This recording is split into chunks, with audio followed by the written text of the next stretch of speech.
12 de agosto de 2026. 2:11 de la tarde, costa oeste de Islandia. Un pescador levanta la vista de sus redes porque las gaviotas se han quedado en silencio. No se fueron volando. Silencio, a mitad de aleteo, congeladas en el aire, como si algo les hubiera ordenado detenerse. La temperatura cae 11 grados en menos de 3 minutos. Y entonces el sol, lo único que nunca en toda su vida ha dejado de salir, se apaga. No se pone, no se nubla, se apaga como una mano que cierra sobre una vela. Durante 2 minutos y 18 segundos, la mitad del día se convierte en mitad de la noche.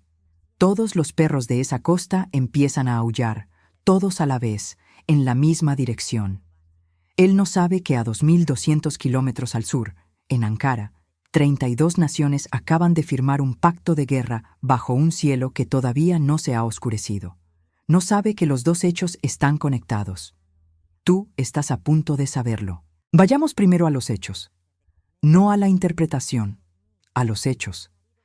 El 12 de agosto de 2026, la luna pasa directamente entre la Tierra y el Sol, y para una franja estrecha del planeta, el día se convierte en noche. Esto no es una metáfora. Es mecánica newtoniana, predicha con siglos de anticipación, hasta el segundo exacto. Los astrónomos conocen la trayectoria geográfica de esa sombra desde antes de que naciera la mayoría de quienes la observarán. No hay nada místico en el mecanismo. Pero miremos la trayectoria en sí, porque la trayectoria es la historia. El eclipse comienza al amanecer sobre la península de Taimyr, uno de los tramos más desolados de la Rusia siberiana. Un lugar casi sin población permanente, donde la sombra toca la tundra congelada y no hay nadie para verla empezar. Luego, hace algo que la mayoría de los eclipses no hace. En lugar de recorrer el planeta de oeste a este, como suelen comportarse estos fenómenos, este traza un arco por encima del Polo Norte. Cruza la cima del mundo como una mano que se desliza lentamente sobre un globo terráqueo en una sala de guerra, y vuelve a bajar sobre el casquete de hielo de Groenlandia Oriental. Desde ahí cruza mar abierto y toca tierra por segunda vez en la costa oeste de Islandia, rozando la costa donde está parado nuestro pescador.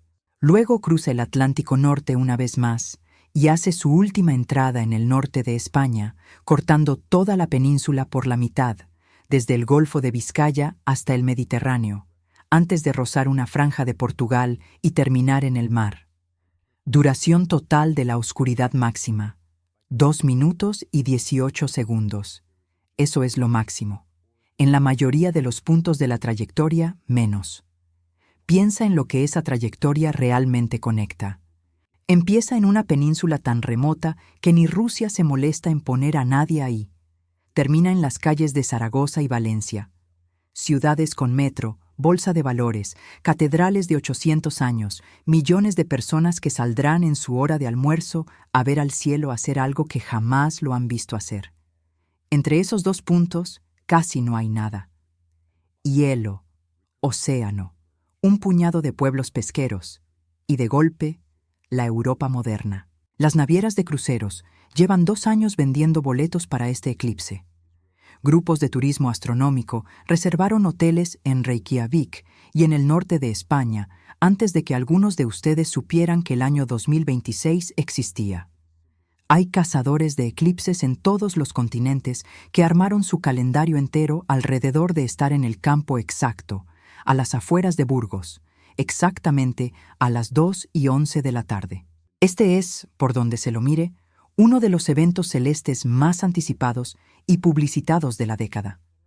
Nadie tuvo que salir a buscar este. Llegó solo a la primera plana. Aquí viene el detalle que debería detenerte. Este es el primer eclipse solar total que cruza la Europa continental desde el 11 de agosto de 1999. 27 años. Toda una generación creció en Europa sin haber estado nunca bajo un cielo completamente negro en pleno mediodía. La última vez que ocurrió, el continente estaba a 3 meses de cambiar de milenio, y medio mundo occidental se preparaba en silencio para algo, el ICTO 2K, el fin de una era, la sensación de que el reloj mismo podía romperse. No se rompió, pero el miedo fue real y fue global, y ocurrió bajo el mismo tipo de cielo que estamos a punto de volver a tener. Ahora viene el segundo detalle, y este no tiene nada que ver con astronomía, sino con el calendario que la mayoría en Occidente ya olvidó leer. El 12 de agosto de 2026 cae 2 días antes de Rosh Chodesh Elul, el primer día del mes hebreo de Elul, que ese año comienza el 14 de agosto. Elul no es un mes cualquiera en un calendario judío que casi ningún estadounidense ha abierto. Elul es el mes de preparación. Son los 40 días que llevan directamente a Rosh Hashanah, la fiesta de las trompetas, y luego a Yom Kippur, el día de la expiación, el juicio más solemne de todo el calendario bíblico. Elul, en la tradición judía, es cuando se dice que el rey está en el campo, accesible antes de que se abra el tribunal de las fiestas de otoño. Lo que significa que el sol se apaga en las últimas horas de Av, el mes que ya carga con Tisha B'Av, el día en que cayeron ambos templos, y el cielo se despeja justo cuando comienza la temporada de arrepentimiento. Puedes llamarlo coincidencia. Los astrónomos te dirán, con razón, que los eclipses siguen un ciclo matemático llamado serie de Saros, y que esta geometría exacta quedó fijada mucho antes de que naciera cualquiera de nosotros. Esa parte es cierta. Nadie está diciendo que la luna se movió a propósito. Pero alguien escribió, hace mucho tiempo, sobre un sol que se apaga antes de un ajuste de cuentas, y no tenía telescopio. Tenía una plaga de langostas, una cosecha arruinada, y una sentencia que ha sobrevivido a todos los imperios que vinieron después. El sol se convertirá en tinieblas, y la luna en sangre, antes que venga el día grande y espantoso de Jehová. Es Joel, capítulo 2, versículo 31. Escrito unos 2500 años antes de que nadie pudiera calcular un ciclo de Saros. Guarda ese versículo. Vamos a volver a él. Joel no fue el único que lo dejó escrito. 6 capítulos dentro del libro de Apocalipsis hay una escena que la mayoría solo recuerda en fragmentos. Sellos que se abren uno tras otro, cada uno liberando algo sobre la tierra. Guerra, hambre, la muerte montada en un caballo pálido. Y entonces se abre el 6º sello, y lo que se rasga es el cielo mismo. El sol se puso negro como tela de silicio, y la luna se volvió toda como sangre, y los reyes de la tierra, y los grandes, los ricos, los capitanes, los poderosos, y todo siervo y todo libre se escondieron en las cuevas y entre las peñas de los montes. Silicio. No solo oscuro, el negro apagado, ceniciento, del material que la gente vestía cuando estaba de luto. Juan, escribiendo sobre una roca en el exilio de Patmos, buscaba primero una palabra que significara duelo antes que una palabra que significara eclipse, porque para él así era como se veía un sol desaparecido. Se veía como si el cielo mismo estuviera de luto. Ahora, aquí está la parte que debería inquietarte de verdad, porque no está en Apocalipsis. Está en el Talmud. Tratado Sukkah, página 29. Rabinos escribiendo siglos antes de que existieran los telescopios, discutiendo qué significa que el sol se apague en pleno día. Su conclusión: un eclipse solar es un mal presagio para las naciones del mundo. No para Israel en particular, para las naciones, para el mundo en general, los que están fuera del pacto, los que no saben que están siendo observados. Un eclipse lunar, en ese mismo pasaje, se lee como un presagio para Israel. 2 luces distintas, 2 advertencias distintas, escritas de forma independiente de Apocalipsis en una tradición completamente diferente, por hombres que nunca conocieron a Juan de Patmos ni leyeron su libro, y llegaron a la misma idea. El sol apagándose es un mensaje dirigido hacia afuera, hacia las naciones, hacia el escenario mundial. Detente un segundo en eso, porque estamos a una página de las naciones. Nota algo más de ese pasaje de Apocalipsis. No es solo el cielo el que reacciona, es el poder. reyes, capitanes, poderosos, la gente que dirige las cosas. El versículo no dice que los pobres se escondieron en cuevas. Dice que los hombres que se sientan a la cabecera de la mesa, los que creen que son ellos quienes dirigen la historia, son los primeros en correr a esconderse. Porque cuando el cielo deja de comportarse como siempre se comportó, incluso quienes tienen todos los mapas se dan cuenta, por un instante, de que nunca fueron ellos los que en verdad controlaban el reloj. Eso no es una metáfora inventada para un sermón.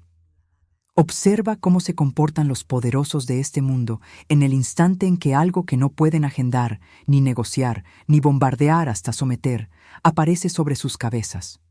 Se quedan callados, emiten un comunicado y vuelven a sus salas de guerra más rápido de lo que nadie está mirando. La historia ya tiene los recibos de esto, y ninguno viene de un púlpito. En el año 585 a.C., según Heródoto, lidios y medos llevaban 6 años seguidos en guerra, desgastándose por Asia Menor sin final a la vista. Entonces, en plena batalla, el cielo se oscureció por la tarde. Ambos ejércitos dejaron de pelear. No hicieron una pausa. Se detuvieron, definitivamente, en el acto, y firmaron la paz ese mismo día. Los historiadores pueden fechar ese eclipse con precisión porque la matemática es recuperable. La guerra no terminó porque alguien ganara. Terminó porque el sol desapareció y 2 reyes decidieron que no querían averiguar qué venía después. En el 413 a.C., el general ateniense Nicias tenía todo su ejército acampado a las afueras de Siracusa, su flota atrapada en el puerto, su campaña ya en colapso. Dio la orden de retirarse de noche, la única jugada que podía salvar lo que quedaba de sus hombres. Entonces la luna se oscureció. Sus soldados, aterrados, se negaron a moverse. Nicias, leyendo el presagio igual que sus hombres, retrasó la retirada casi un mes, esperando a que el cielo se despejara y los sacerdotes bendijeran una nueva fecha. En ese mes, el enemigo selló cada salida. Todo el ejército ateniense fue aniquilado, uno de los grandes desastres militares del mundo antiguo, y los historiadores que lo registraron, Tucídides entre ellos, coinciden en el punto de quiebre: un cielo oscuro y hombres que gobernaban imperios pero aún así se paralizaron cuando se apagó la luz. Cielo distinto, siglo distinto, el mismo reflejo. La gente que cree que dirige la historia sigue descubriendo un cielo oscuro a la vez que nunca fue ella la que sostenía el volante. Porque aquí está la verdad debajo de la poesía. El sexto sello no describe una sola tarde, describe un patrón.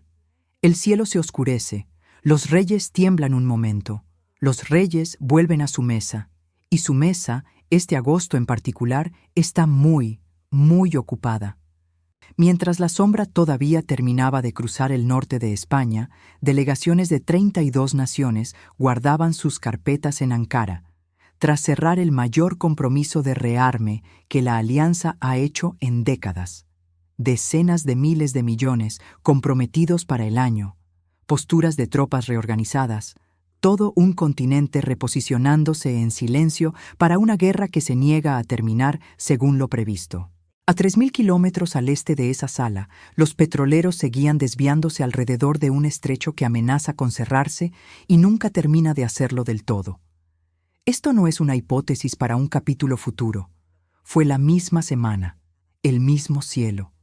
El sol no solo se apagó sobre pueblos de pescadores y ciudades con catedrales, se apagó sobre un mapa que ya está en llamas en 4 puntos a la vez. Tenemos que mirar ese mapa de frente. Porque el patrón que Joel, Juan y los rabinos de Sucá señalaban no se queda mucho tiempo en el cielo. Baja a la tierra. Este es el mapa, tal como está la semana en que el cielo se oscureció. En el Golfo Pérsico, una guerra que comenzó a fines de febrero nunca terminó de cerrarse del todo. En junio se firmó un marco de alto el fuego. Dio a todos 60 días para creer que podía sostenerse, y en julio colapsó después de ataques contra buques comerciales que no tenían nada que ver con ningún frente de batalla. El estrecho de Hormuz, el único corredor por el que tiene que pasar una quinta parte del petróleo mundial, le guste a quien le guste. Pasó el verano abriéndose y cerrándose como una válvula que nadie controla del todo, y ya están apareciendo escasez de combustible al otro lado del planeta por eso. En Europa del Este, la guerra que se suponía que ya debía haber terminado entra en su 5.º año con ambos bandos escalando en lugar de agotarse. Kiev absorbió este julio uno de los mayores bombardeos balísticos de toda la guerra. Las refinerías rusas, a su vez, arden a un ritmo impensable hace 3 años, porque Ucrania aprendió a alcanzar mucho más lejos con drones de lo que nadie predijo. Y la alianza construida específicamente para contener este tipo de guerra acaba de terminar su cumbre anual en Ankara, comprometiendo el mayor paquete de rearme de su historia y reconstruyendo una misión que creía haber jubilado tras la Guerra Fría. Vuelve a leer esa lista despacio, porque no es una lista de titulares sin relación. Son 4 frentes en 3 continentes, todos activos en la misma semana del calendario. Un golfo que no se calma, una guerra europea que se arrastra hacia su 5.º año, una alianza rearmándose a ritmo de guerra, y una vía de transporte marítimo de la que depende toda la economía mundial, abriéndose y cerrándose como una válvula que nadie controla del todo. Hay un versículo para esto. No es sutil y no fue escrito para una sala de guerra. Multitudes, multitudes en el valle de la decisión, porque cercano está el día de Jehová en el valle de la decisión. Joel, otra vez. El mismo libro, un capítulo después del versículo del eclipse. Capítulo 3. El profeta no describe una multitud metafórica. Describe naciones, reunidas, convocadas, casi contra su propia voluntad, en un mismo lugar, en un mismo momento, para una confrontación que no eligieron del todo y ya no pueden evitar. 32 naciones en una sala de conferencias en Ankara no es el valle de la decisión. Seamos precisos con eso. Nadie está diciendo que una cumbre sea el Armagedón con traductor y pausa para el café. Pero es un ensayo de la misma forma. Bloques que se forman, líneas que se endurecen. Cada potencia importante del planeta decidiendo, en silencio, este año, de qué lado, de qué línea piensa quedarse cuando llegue la reunión mayor. El valle no se llena de golpe. Se llena nación por nación, cumbre por cumbre, compromiso por compromiso, exactamente como se está llenando ahora mismo. Y aquí es donde el patrón deja de ser sobre un solo eclipse y pasa a ser sobre un ritmo que se repite. Algunos de ustedes ya saben hacia dónde va esto, porque vivieron la última vez que la gente lo notó. Entre 2014 y 2015, 4 eclipses lunares consecutivos cayeron en fiestas judías. Pesaj, Sukkot, Pesaj otra vez, Sukkot otra vez. Una configuración que los astrónomos llaman tétrada, tan rara que no había ocurrido sobre ese mismo conjunto de fiestas en 5 siglos. Una tétrada anterior, en 1967 y 1968, enmarcó la Guerra de los 6 días, cuando Jerusalén cambió de manos por primera vez en 2000 años. La anterior a esa, en 1949 y 1950, enmarcó el nacimiento del Estado moderno de Israel.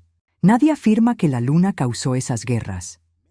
Lo que se señala es más estrecho y más difícil de descartar. El cielo tiene la costumbre documentada de marcar los años en que la historia da sus giros más duros, sea o no que alguien estuviera mirando. Las escrituras tienen un nombre para este ritmo y no es coincidencia. Es dolores de parto. La frase aparece en Mateo 24, en la misma conversación donde los discípulos le preguntan a Jesús, en privado, ¿qué señal marcaría la cercanía del fin de la era? Su respuesta no es un solo evento dramático, es un patrón que se acumula. Guerras y rumores de guerras, nación contra nación, reino contra reino, hambres, terremotos, en diferentes lugares. Y luego la línea que más importa. Todo esto es principio de dolores. No el final, el principio. Las contracciones antes de un parto se acercan y se vuelven más difíciles de ignorar mientras más cerca está el nacimiento. Esa es toda la estructura de la advertencia. No un terremoto. Un patrón de terremotos. No una guerra. Un patrón de guerras, no un cielo oscuro, un patrón de cielos oscuros, llegando cada vez más seguido, sobre un mapa que arde en más lugares a la vez que hace una década. Mira lo que acaba de pasar, en orden. Una guerra en el Golfo que sigue negándose a terminar según lo previsto. Una guerra en Europa que sigue escalando en lugar de agotarse. Una alianza rearmándose a un ritmo que no usaba desde la Guerra Fría de verdad. Un cuello de botella marítimo del que depende toda la economía mundial, abriéndose y cerrándose como una válvula que nadie controla del todo. Y por encima de los 4, la misma semana, a plena tarde, el sol se apagó por primera vez sobre la Europa continental en 27 años, 2 días antes de que el calendario mismo gire hacia su temporada más solemne. Nadie necesita decirte que esas contracciones se están acercando. Ya lo sientes. Esa es la parte de la que nadie habla en las noticias. No es información nueva. Es un sentimiento que has estado cargando desde antes de tener palabras para él. Y esta noche, por fin, tiene nombre. Seamos honestos sobre lo que esto realmente es y lo que no es. No es una fecha. Nadie que vio ese cielo oscurecerse sobre Zaragoza se va con un reloj de cuenta regresiva y un número para marcar en el calendario. Cada generación que lo intentó estuvo equivocada, y cada generación que siga intentándolo seguirá equivocada, porque esa nunca fue la tarea. Joel no le dio a su pueblo una fecha, le dio una postura. Rasgad vuestro corazón y no vuestros vestidos. No una actuación de alarma, un cambio, por debajo, donde nadie más puede verlo. Esa es la parte que casi todos se saltan en su camino hacia el miedo. Porque el miedo es la parte fácil. El miedo es gratis. Cualquiera puede ver una guerra escalando en 4 continentes y un cielo volviéndose negro por primera vez en 27 años y sentir miedo. Eso no te cuesta nada. Lo que sí te cuesta, lo que el sol apagándose en verdad vino a preguntarte, es la pregunta más silenciosa debajo del espectáculo. No, ¿cuándo termina esto? Sino, ¿estoy listo si termina esta noche? No listo en el sentido de un búnker, o un plan, o 3 meses de provisiones en el garaje. Listo en el sentido para el que siempre existió Elul. El rey en el campo. Accesible antes de que se abra la temporada del tribunal. Eso tampoco es una metáfora hecha para un sermón. Es una puerta abierta, y las puertas abiertas se cierran. No necesitas que empiece la próxima guerra para cruzarla. No necesitas que Hormuz se cierre para siempre, ni que caiga Kiev, ni que la próxima tétrada coincida con la próxima fiesta. La puerta que describe Elul no está esperando el próximo titular. Está abierta ahora mismo, esta noche, para ti, sin importar si otro eclipse vuelve a cruzar otra ciudad con catedral. Así que haz las paces antes de que el cielo te lo pida. No porque un predicador te haya dicho que tengas miedo, porque durante 2 minutos y 18 segundos, el 12 de agosto, lo único que nunca en toda tu vida había dejado de salir se apagó en plena tarde, y en algún lugar 32 naciones firmaban un pacto de guerra bajo un cielo que todavía no se había oscurecido. Eso nunca fue una coincidencia, fue una firma. Y las firmas no necesitan tu permiso para ser reales. Si esto tocó algo en ti esta noche, no dejes que termine aquí. Sigue este canal, porque el patrón no se detiene en un solo eclipse, y nosotros tampoco. Envía esto a 5 personas que necesiten oírlo antes de ver el próximo titular. No para asustarlas, para prepararlas. Deja un comentario, y sé honesto en él. Dime qué fue lo que realmente te tocó. Y dime qué quieres que desglose la próxima vez, porque la próxima señal ya viene en camino, sea o no que alguno de nosotros esté mirando. El sol ya te dijo qué hora es. La única pregunta que queda es si estás listo para la hora que sigue.